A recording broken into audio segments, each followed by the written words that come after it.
Well, the UN International Court is due to announce a decision on Georgia's legal action against Russia. Tbilisi is accusing Moscow of violating an international convention during the conflict in South Ossetia in 2008. RT's Gani Chichikan reports on why the case is rife with hypocrisy. Warm welcome and firm handshakes for someone who just 3 years ago gave the order that led to the deaths of civilians in the Republic of South Ossetia. I'm dealing with one of the great leaders of the world.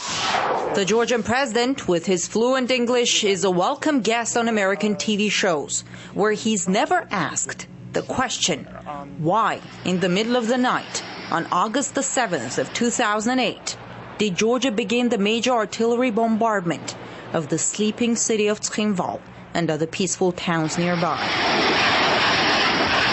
The region, which Georgia wanted to bring under its control, was razed to the ground.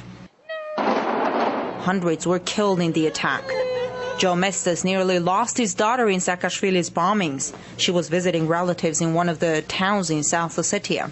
I believe Saakashvili should be removed from office. I think he should be tried in international court for war crimes. But when it comes to Mikhail Saakashvili, even though the EU finding mission determined that he started the war in 2008 and ordered the bloodbath in South Ossetia, the Georgian president is still supported in the West. They have no strategic interest in supporting his overthrow. The notion that decisions get made on the basis of humanitarian concerns is simply false. It doesn't. It's not the basis for the decision about Libya. It's not the basis for decisions about Georgia, about Palestine, about Kosovo. The question of who's held responsible and how is very much a strategic question. It's not a legal question, as it should be. To boost its strategic importance, among other things, Georgia has dispatched 1,000 troops to join allied forces in Afghanistan and became the leading troop contributor relative to Georgia's overall population. The boundless, and as this Fox News interview shows, almost unstoppable praise of the U.S. is also believed to have played a role in the West supporting Saakashvili, no matter what his crimes. America is liked because it's based on values, and America and more freedom prevails, the safer American the world gets. You're the best. Good seeing you.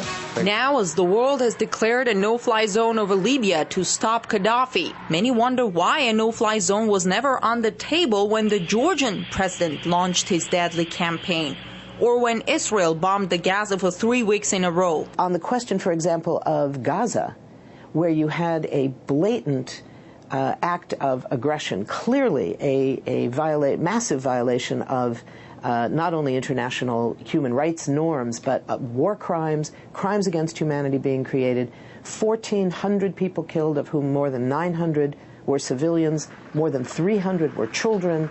It was a horrific situation that went on for days. The problem there is that Israel is the protectorate of the United States, and the U.S. was not going to allow anyone, the United Nations or anyone else, to actually engage in a serious way in stopping that massacre. You would think if a leader commits atrocities, he would be treated like, say, Gaddafi, denounced, banned from travel, but history shows that's not the way politics works. The Georgian president killed scores of civilians, but was exonerated by the West.